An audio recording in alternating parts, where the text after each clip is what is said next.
lot of coaches self-sabotage their business without even realizing it. They will have a business that is doing so well, and out of nowhere, they will make a random decision that will just ruin all that growth and see them making a lot less money than they are used to. And the biggest way or the biggest reason why you might self-sabotage your business is because of making emotional decisions and not just being able to manage your emotional state when it comes to business, and making very irrational decisions that just lead you to drawing yourself back months or like even years of time and effort that you've put into your business. Now, I don't say this as someone who is the all end all know all business guru or mindset coach or anything weird like that. I'm just saying, based on my experience from working with multiple partners that are making multiple six figures per month and just being around true high level entrepreneurs, I've experienced firsthand that the coaches, the partners that have the least emotional biases when they make their decisions are the ones who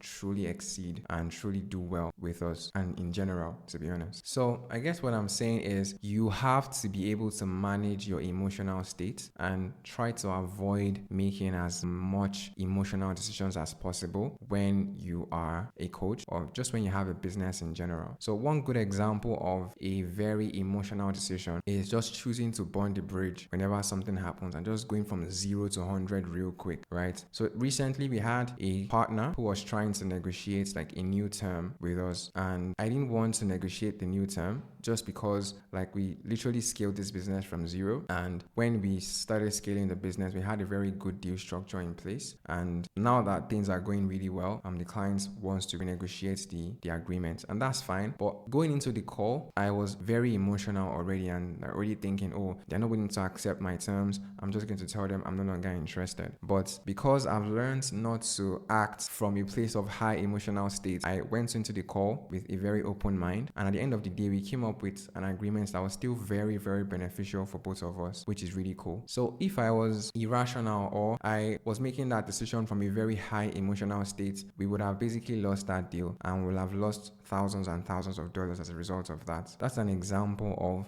not making a decision from a very high emotional state. Another example is we had a client who someone basically asked them for a refund because we have a guarantee on our OTO page. So if you don't know what OTO means, OTO just means like offer that you put in front of people who opt in for your webinar. That's what OTO means. And on OTO pages, you need to have a guarantee on the page because it's a very low purchase and the guarantee just gets more people over the edge and gets them to purchase. So now when the client got that refund request, she could have gotten so emotional and been like, oh, I don't want any guarantee on the page. I don't want to have anybody asking for a refund, blah, blah, blah. But she came to us asking for clarity. I explained the facts to her and I told her, you know what, guarantees are normal for OTO pages. You will get 1 or 2 people who would ask for a refund, but the increase in the conversion rate that you see would far supersede the number of refunds that you get. And the client totally understood that, and we basically just rewarded the guarantee a bit to make it so that people who are been through the course and are gotten value from the course don't still come back and say they want their money back. And we are basically moving forward like that. But in the past, I've seen clients who would literally shut down the entire OTO page just because somebody asked for a refund, right? So those are very high emotional clients, and those type of people don't tend to get the best results because you can't just keep making decisions from a very high emotional state when you have a business. And one thing I found, and this might sound a bit woo-woo and a bit deep, is these very high emotional state decisions usually come from childhood trauma, because I think it was Charlie that said this as well. Like the adult was built to protect the child. Like me, for example, I have like abandonment issues. So whenever I sense that someone is trying to betray me, like the client example I was sharing earlier, my first instinct is to try and betray them first. But I have enough self-awareness. I'm not saying I'm perfect, by the way. I still have so much to learn and there's still so much that could be better. But when I spot that, oh, this is the thing happening here, I'm able to make a reasonable decision and not take any rational actions because I know what is happening. I'm self-aware enough to know that,